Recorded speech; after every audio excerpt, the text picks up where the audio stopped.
ये दिखाते हैं तुम्हें। ये सर्कुलर क्वाइल है, this is your circular coil.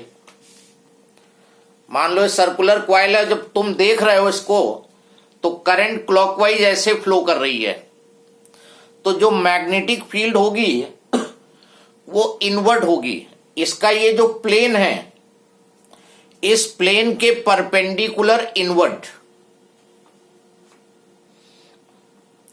ऐसे है। मान लो तुम इधर से देख रहे हो, इस साइड से देखोगे और करंट क्लॉकवाइज फ्लो कर रही है, तो मैग्नेटिक फील्ड इसके प्लेन के परपेंडिकुलर इनवर्ट ये डायरेक्शन होगा। क्वाइल ऐसे है, ऊपर से देखने में करंट क्लॉकवाइज है, तो मैग्नेटिक फील्ड ये होगी इनवर्ट। हमेशा प्लेन ऑफ क्वाइल के परपेंडिकुलर इनवर्ट मैग्नेटिक फील्ड होगी। और यहां पे जो पोल डेवलप होगा that will be south pole. Pole develop will be south pole. इस क्वाइल का ये वाला फेस जो है ये साउथ पोल की तरह काम करेगा। अगर करंट क्लॉकवाइज है तो ये फेस जो है, तुम्हारे सामने वाला फेस जो है ये साउथ बनेगा, और अपोजिट वाला फेस जो है वो नॉर्थ बनेगा।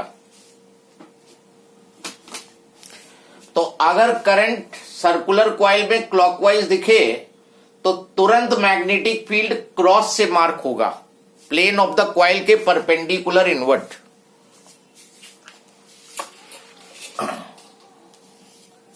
And if the current is flowing anti-clockwise, ये this is anti-clockwise current, तो यहां पर अगर अप्लाई करोगे सेंटर के लिए तो करंट ऊपर है, देखो यहां पर, और पॉइंट इनवर्ट है तो ये आउटवर्ड आएगी, तो मैग्नेटिक फील्ड मार्क होगी outward, plane of the coil के परपेंडिकुलर आउटवर्ड। तो करंट अगर एंटी क्लॉकवाइज दिखे, anti clockwise, then magnetic field is perpendicular to plane of coil outward dot. और जो पोल डेवलप होगा वो नॉर्थ पोल डेवलप होगा। एरो से एरो मैच हो जाना चाहिए। देखो जो पोल डेवलप होगा वो नॉर्थ पोल डेवलप होगा। In this way you will be finding the direction of magnetic field due to current carrying coil.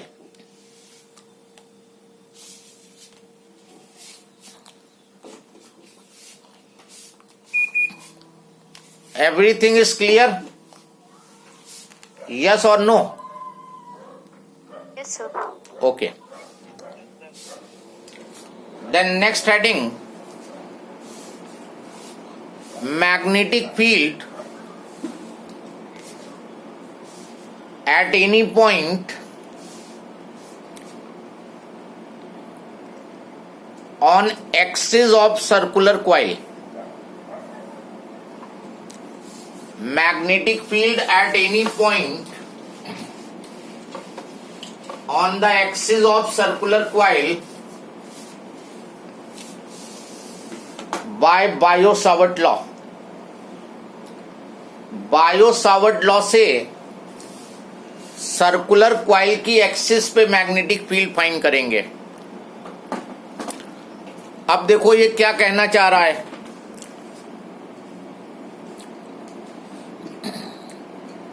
This is your circular coil, ये सर्कुलर क्वाइल है और ये इसकी एक्सिस होगी। ये जो पेंसिल है ये इसकी axis. Axis is line passing through centre of the coil, coil के सेंटर से पास हो और प्लेन ऑफ क्वाइल के perpendicular. This is the axis of the coil, this is the axis of the coil. तो axis पे यहां पे find करनी है फील्ड तुम्हें। You have to find magnetic field on the axis. पिछली बार यहां सेंटर पे फाइंड की थी, अब यहां पे फाइंड करनी है फील्ड एक्सिस पे। You have to find magnetic field at any point on the axis. हाँ सर, मैग्नेटिक फील्ड कॉइल के अंदर मैक्सिमम कहाँ होगी? सेंटर पे। Okay, now this is the circular coil.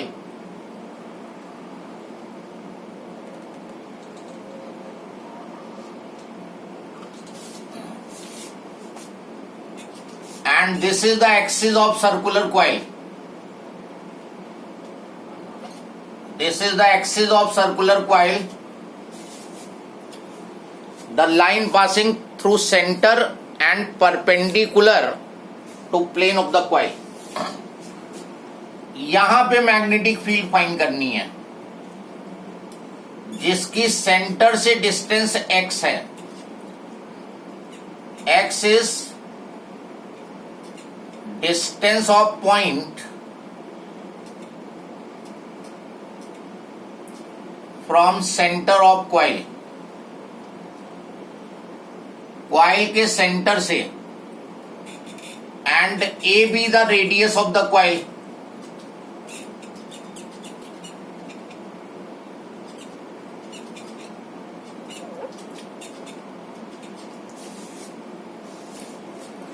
By Biot-Savart law, you have to find, take the small current segment, length dl, small segment की field निकालेंगे और फिर उसको इंटीग्रेट कर देंगे, will get the total field. This is the line joining the segment and the point. ये distance r से represent करते हैं।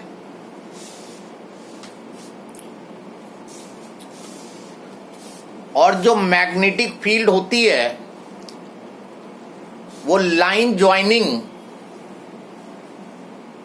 द पॉइंट एंड सेगमेंट के हमेशा परपेंडिकुलर होती है। अभी तुम्हें दिखाते हैं।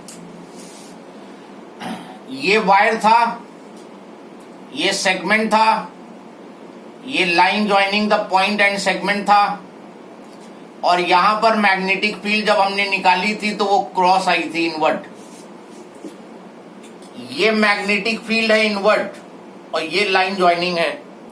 इस लाइन और इसके बीच में एंगल जो है वो कितने का है? 90 डिग्री का है। सर्कुलर कॉइल के सेंटर पे फाइंड की थी, मैग्नेटिक फील्ड इनवर्ट थी और सेगमेंट को ज्वाइन करने वाली लाइन ये थी। ये डायरेक्शन और ये के बीच में कितना एंगल है? 90 डिग्री। तो मैग्नेटिक फील्ड जो हमेशा है वो line joining the segment and point के परपेंडिकुलर होती है। तो इस सेगमेंट की फील्ड ये हो गई dB। This is the magnetic field due to this segment, और ये एंगल 90 डिग्री होगा यहां पर इस लाइन ज्वाइनिंग के परपेंडिकुलर। एक बार फिर से एक्सप्लेन कर दिया, डीबी आपने कैसे किया? अभी हमने तुम्हें रूल बताया है कि जो मैग्नेटिक फील्ड होती है वो सेगमेंट और पॉइंट को ज्वाइन करने वाली लाइन के हमेशा परपेंडिकुलर होगी। तुम यहां पे आ जाओ, इस रूल में आ जाओ। ये तुम्हारा किसका डायरेक्शन था? करंट। और ये मैग्नेटिक फील्ड, मैग्नेटिक फील्ड का ये डायरेक्शन हुआ आउटवर्ड, और ये लाइन ज्वाइनिंग हुई 90 डिग्री। स्ट्रेट वायर में भी तुमने देखा कि लाइन ज्वाइनिंग के परपेंडिकुलर थी। ये स्ट्रेट वायर था, मैग्नेटिक फील्ड क्रॉस थी इनवर्ड, और लाइन ज्वाइनिंग ये है। तो ये इस प्लेन के परपेंडिकुलर है लाइन, तो इसके 90 डिग्री बनाएगा। तो हमेशा लाइन ज्वाइनिंग के परपेंडिकुलर फील्ड होगी। तो ये लाइन ज्वाइनिंग है और इसके परपेंडिकुलर इसकी मैग्नेटिक फील्ड होगी। इसको रिजॉल्व कर दो दो कंपोनेंट्स में, एक कंपोनेंट ये हो गया और एक कंपोनेंट ये हो गया। ये एंगल अल्फा मान लो, ये अल्फा, तो ये वाला बचा 90 माइनस अल्फा, और फिर ये टोटल 90 है, तो ये वाला अल्फा आ गया। चेक कर लो एंगल अल्फा। ये एक्स एक्सिस है और ये वाई एक्सिस है। यहां से यहां तक टोटल 90 था, इसमें ये अल्फा हुआ तो ये बचा हुआ 90 माइनस अल्फा, और फिर ये दोनों के बीच में 90 है तो ये अल्फा बच गया। और जिस पे कंपोनेंट होता है वो डीबी कॉज अल्फा और दूसरा कंपोनेंट होता है डीबी साइन अल्फा। ये तो पुराना रूल है, जिस कंपोनेंट पे एंगल है वो कॉस के साथ और दूसरा साइन के साथ।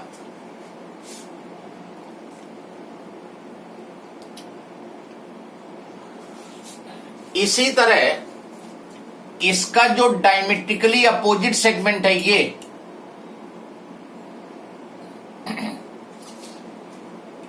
इसकी फील्ड यहां पर इस लाइन के परपेंडिकुलर, और जब इसको रिजॉल्व करोगे तो ये डीबी कॉज अल्फा हो गया और ये डीबी साइन अल्फा हो गया।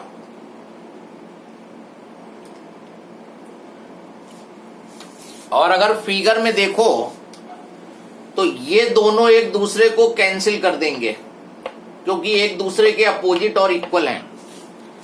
अब यहां देखो 3 डायमेंशन में ये है, इस सेगमेंट की फील्ड यहां पर और इसके डायमेट्रिकली अपोजिट सेगमेंट की फील्ड यहां पर, इसका डीबी कॉज अल्फा और इसका डीबी कॉज अल्फा एक दूसरे को कैंसिल कर दिए। इसका डीबी कॉज अल्फा इसके डीबी कॉज अल्फा को कैंसिल करेगा, इसका वाला इसको, डायमेट्रिकली अपोजिट वाले को सब कैंसिल करते जाएंगे, तो सारे डीबी कॉज अल्फा कैंसिल हो जाएंगे। ये वाले सेगमेंट का डीबी कॉज अल्फा इसके सेगमेंट को कैंसिल करेगा, इसका इसके वाले को कैंसिल करेगा, सारे डीबी कॉज अल्फा कैंसिल और सारे डीबी साइन अल्फा ऐड होंगे। तो यहां पर इंटीग्रेशन डीबी का ना होके डीबी साइन अल्फा का होगा, क्योंकि डीबी कॉज अल्फा कैंसिल हो रहा है, कंट्रीब्यूशन डीबी साइन अल्फा का है, तो इंटीग्रेशन में डीबी साइन अल्फा आएगा। चलो लिखते जाओ, फिर लिखते जाओ, समझते जाओ, फिर कोई प्रॉब्लम होगी तो फिर पूछ लेना। Write down, magnetic field at point P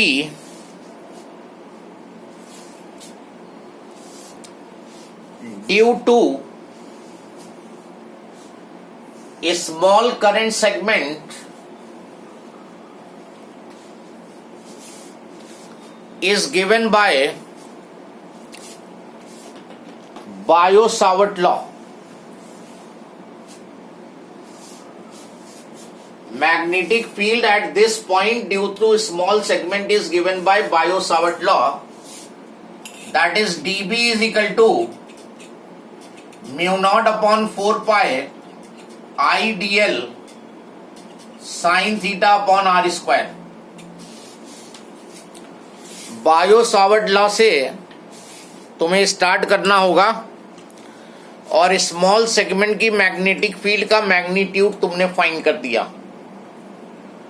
that is mu naught upon 4 pi I dl sine theta upon r square. इसको जितना सिंप्लीफाई कर पाओ उतना कर लो, जैसे पिछली बार हमने किया था। हियर थीटा इज 90 डिग्री, तो ये dB हो जाएगा mu naught upon 4 pi I dl upon r square.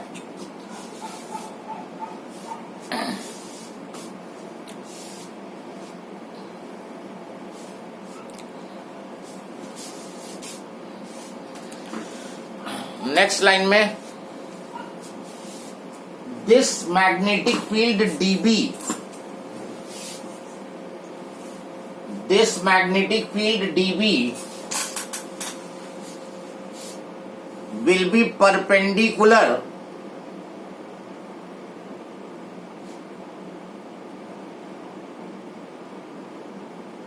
to line joining point and segment.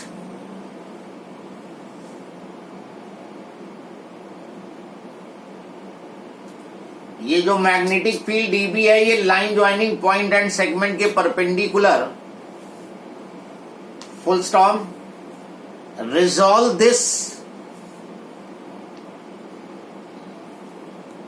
in two perpendicular components, resolve this into two perpendicular components dB cos alpha and dB sin alpha.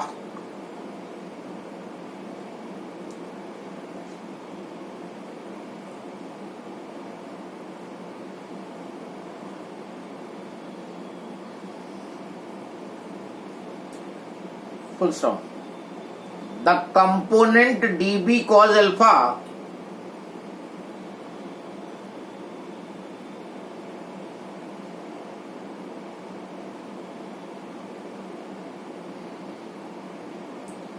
will be cancelled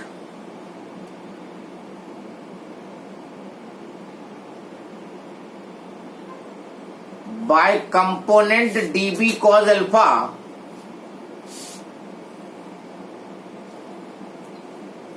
of corresponding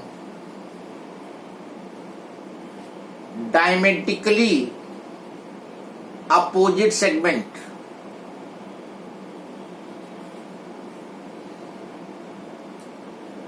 ये जो sentence की starting तुमने लिखी थी the component dB cause alpha, उसकी जगह लिखो all dB cause alpha components. All dB cos alpha components will be cancelled by component corresponding dB cos alpha component of diametrically opposite segment.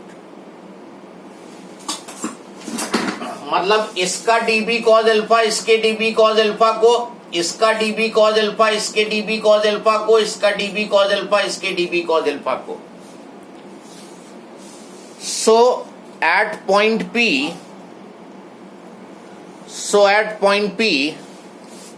magnetic field will be contributed by component dB sin alpha. ये जो dB sin alpha component है ये magnetic field को contribute करेगा. यहां पर सारे dB cos alpha cancel हो जाएंगे. So net magnetic field eight P integral dB sin alpha, इसमें इंटीग्रेट क्या होगा, dB sin अल्फा होगा. और ये dB sin अल्फा इसका है. जब पूरे का निकालोगे तो 0 से 2 पाई ए तक इंटीग्रेट कर दो. ये जो dB sin अल्फा है ये केवल इसका है, इसका भी dB sin अल्फा, इसका भी dB sin अल्फा, इसका भी dB sin अल्फा. तो पूरे 0 से 2 पाई ए तक इसको इंटीग्रेट कर दो.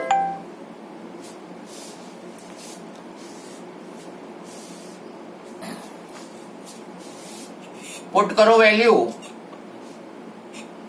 0 से 2 पाई ए dB की value mu naught upon 4 pi IDL upon R square और साइन अल्फा इस ट्राइंगल से ले लो,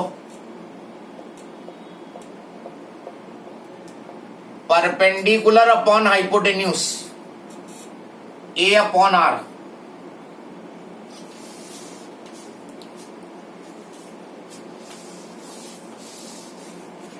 अब इंटीग्रेशन स्टार्ट हो गया।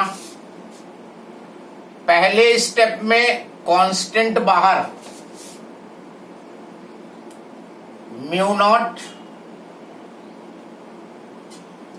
Not upon 4 pi I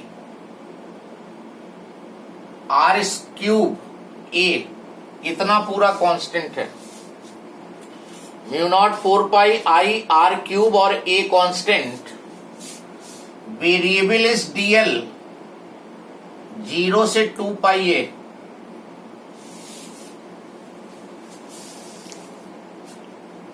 what is integral of dl? Dl का इंटीग्रल एल। तो B is equal to mu naught I A 4 pi are cube integral L हो गया और लिमिट्स आफ्टर द ब्रैकेट। उसके बाद upper limit minus lower limit.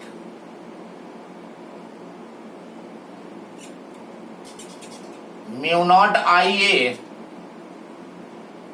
4 pi are cube, एक बार upper limit 2 pi A minus lower limit 0।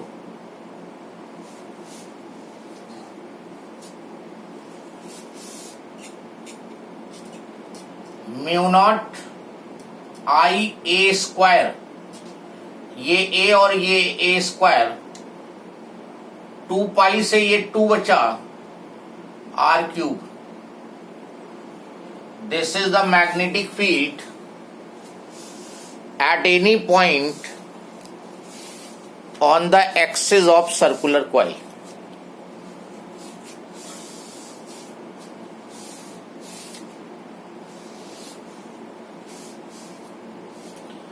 कोई problem हो तो बताओ।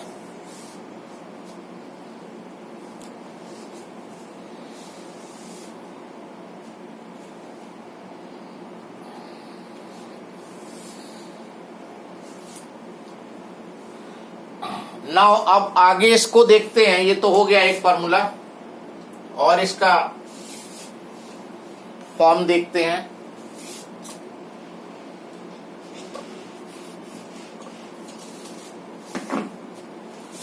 Here R is equal to under root x square plus A